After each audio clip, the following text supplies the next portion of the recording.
Oke teman-teman, Assalamualaikum warahmatullahi wabarakatuh. Di konten kali ini saya akan menceritakan pengalaman dari Mas Dani saat melakukan pendakian ke Gunung Ciremai kisaran tahun 2012 yang lalu. Jadi Mas Dani ini mendaki via jalur Linggarjati, jalur yang dikenal sebagai jalur terpendek tapi juga menjadi jalur paling berat di kalangan para pendaki.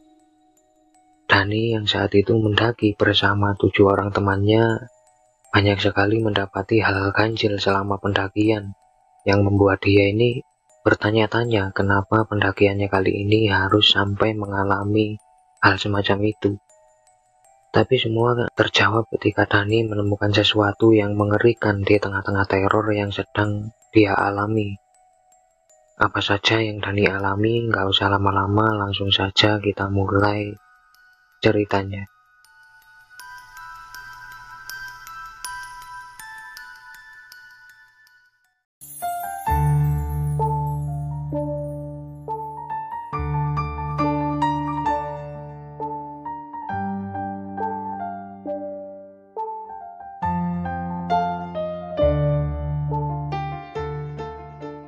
Singkat cerita, rombongan Dani pun berkumpul dan langsung berangkat menuju pos Linggarjati sekitar jam 11 malam karena memang mereka sempat mengalami masalah dengan jasa angkutan yang akan mengantar mereka.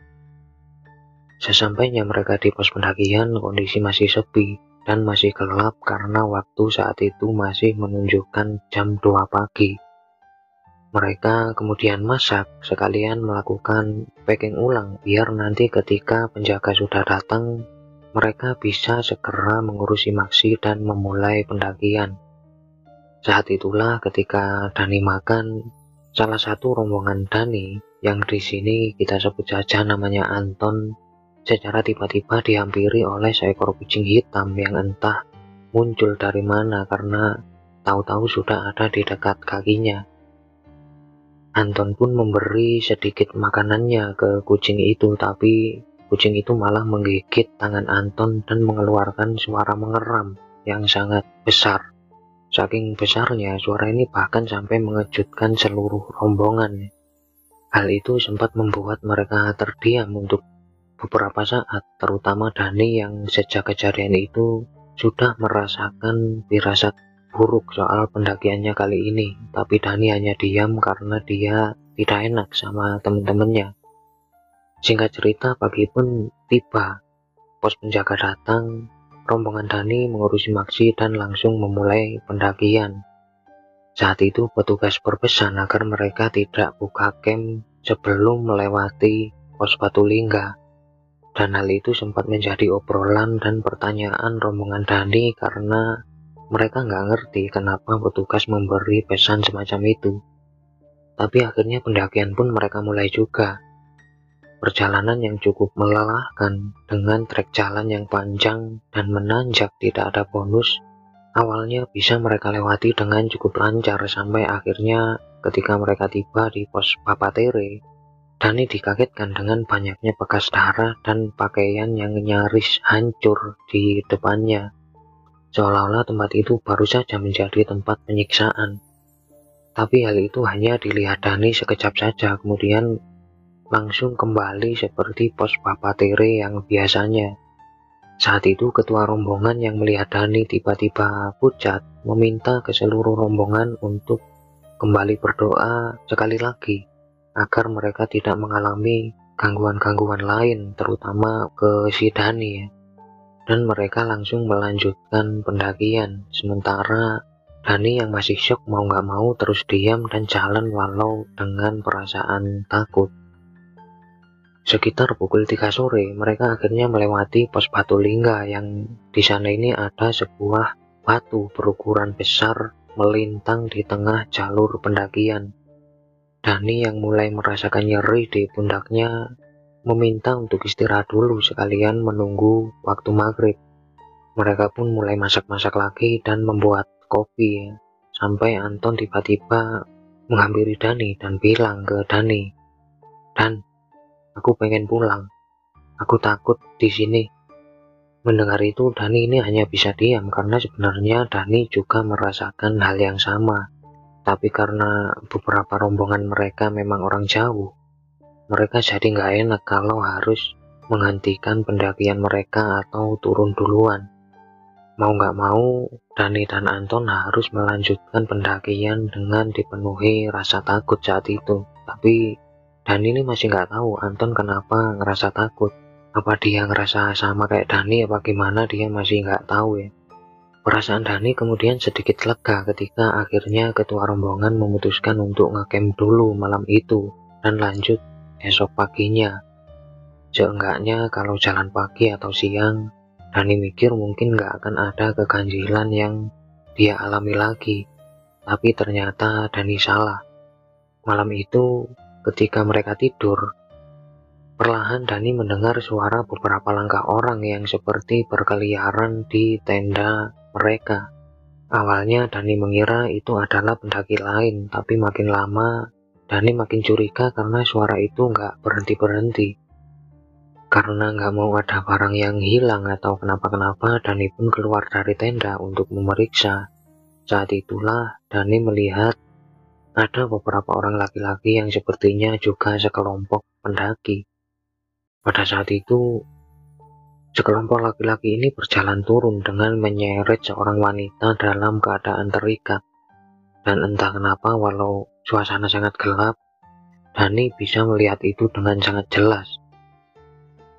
Mereka menyeret wanita itu dengan teriak-teriak, memaki-makinya, bahkan melakukan kekerasan kepadanya, yang tentu itu membuat Dani emosi. Dani pun kembali masuk untuk membangunkan teman-temannya, tapi entah kenapa semua tidak ada yang bangun. Karena nggak mau kehilangan jejak, Dani pun mengikuti rombongan itu, bermaksud agar dia bisa menjadi saksi atau mengumpulkan bukti andai sesuatu terjadi dengan wanita itu. Cukup jauh Dani ini terus mengikuti rombongan ini sampai akhirnya mereka kembali tiba di pos Papatere. Dan disitulah Dani melihat wanita ini disiksa secara kejam, bahkan juga digilir lalu dilempar ke jurang. Melihat semua itu, badan Dani seketika lemas dan gemeteran karena nggak menyangka mereka akan melakukan hal yang sejauh itu. Kepala Dani juga mulai pusing dan Dani pun akhirnya seperti tidak ingat apa-apa lagi. Mungkin dia pingsan atau gimana gitu. Sampai akhirnya Dani tersadar ketika alarm berbunyi sekitar jam 5 pagi. Dani terbangun dengan perasaan bercampur aduk karena dia masih belum bisa mempercayai dan membedakan apa yang semalam dia lihat ini mimpi atau nyata gitu. Apa itu benar-benar terjadi, apa itu cuma mimpinya dia aja. Tapi kemudian kepanikan pun pecah ketika Dani dan rombongan menyadari kalau Anton sudah tidak ada di tempatnya. Mereka pun akhirnya mulai mencari-cari Anton saat itu, karena Anton ini kayaknya cuma pergi orang-orang aja. Barangnya masih ada di tenda, bahkan sepatunya masih ada di sana. Singkat cerita, setelah seharian penuh mereka berusaha mencari jejak Anton, Anton seperti menghilang begitu saja. Jadi mereka ini nggak berhasil menemukan Anton. Akhirnya mereka memutuskan untuk turun saja dan minta bantuan di bawah. Perjalanan mereka turun bisa dibilang cukup cepat, tapi selama jalan turun, Dani berkali-kali mendengar suara teriakan dan tangisan yang dia sangat yakin itu adalah suara Anton. Tapi anehnya, begitu Dani berhenti untuk mencari sumber suaranya, suara itu tiba-tiba hilang. Dan itu terus berulang kali terjadi sama Dani. Sesampainya mereka di bawah, ketua rombongan pun segera membuat laporan. Mereka kemudian tanya kronologinya gimana dan lain-lain. Sampai akhirnya mata Dani tertuju ke tumpukan koran yang berada di sebelah kiri pos perizinan. Jadi kayak ada tumpukan koran agak lama gitu. Dan ketika Dani melihat foto yang ada di potongan koran itu, Dani benar-benar kaget karena semua orang yang ada di foto itu adalah orang yang sama seperti yang dilihat Dani menyiksa seorang wanita di pos Papatere. Yang membuat Dani heran, di koran itu diberitakan bahwa rombongan itu telah kehilangan satu anggotanya saat mendaki. Seolah-olah semua yang dilihat Dani seperti berbeda dari yang diberitakan. Tapi ada satu hal lagi yang membuat Dani benar-benar kaget sampai hampir lemas karena salah satu orang di foto itu ternyata adalah Anton. Di situ pencarian Anton akhirnya mulai dilakukan ya, dengan posisi Dani dan teman-temannya ini masih berada di pos pendakian untuk membantu memberi petunjuk atau kalau bisa membantu mencari Anton langsung. Tapi pikiran Dani ini masih terus-menerus nggak bisa fokus karena berita di koran yang dia lihat dan juga mimpi atau kejadian yang dia alami. Akhirnya karena Dani ini nggak mau berpikiran macam-macam, esok paginya Dani memutuskan untuk membantu pencarian Anton. Dani kemudian kembali naik bersama beberapa tim relawan, tapi saat dia naik dan kembali di pos Papatere, di situ Dani melihat Anton seperti sedang dirantai oleh beberapa makhluk mengerikan. Dani saat itu teriak-teriak memanggil tim relawan untuk memberitahukan apa yang dia lihat, tapi tim relawan justru tidak melihat apa-apa. Singkat cerita, pencarian Anton pun akhirnya dihentikan karena memang tidak ada petunjuk, dan Anton juga tidak berhasil ditemukan setelah dicari cukup lama. Sampai akhirnya di hari ke-40 hilangnya Anton, Dani secara tiba-tiba bermimpi. Dia didatangi Anton ke kamarnya, yang kemudian Anton ini bilang ke Dani untuk menyampaikan maafnya ke teman-teman seperjalanannya saat mendaki waktu itu. Anton hanya bilang dia telah melakukan kesalahan yang besar yang tidak bisa dimaafkan, dan Anton juga berpesan ke keluarganya untuk tidak mencarinya lagi karena mereka tidak akan pernah bisa menemukan Anton atau jasad dari si Anton ini. Semua pengalaman yang dialami oleh Dani ini masih belum bisa Dani percayai, bahkan sampai detik ini ya. Karena Anton memang sudah sangat lama dia kenal, bahkan Dani mengaku dia mengenal Anton sejak di bangku SMA.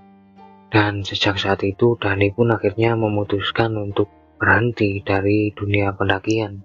Setelah pendakiannya yang terakhir ini yang membawa begitu banyak cerita kelam yang mungkin gak akan pernah mampu diceritakan oleh Dani. Selain karena dia tidak benar-benar tahu apa itu mimpi atau petunjuk, tapi Dani juga sama sekali tidak memiliki bukti yang menunjukkan hal itu benar-benar terjadi selain dari penglihatannya saja atau mimpinya saja gitu.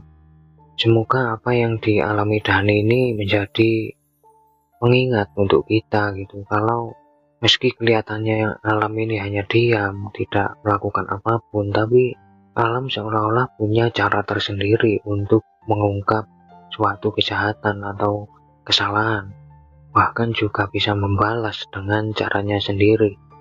Semoga dimanapun Anton berada, dia bisa tenang, diterima di sisi Tuhan, dan segala kesalahannya diampuni oleh Tuhan. Terima kasih sudah mendengar cerita ini sampai habis. Sampai ketemu di cerita-cerita selanjutnya. Tetap sehat dan salam Rahayu.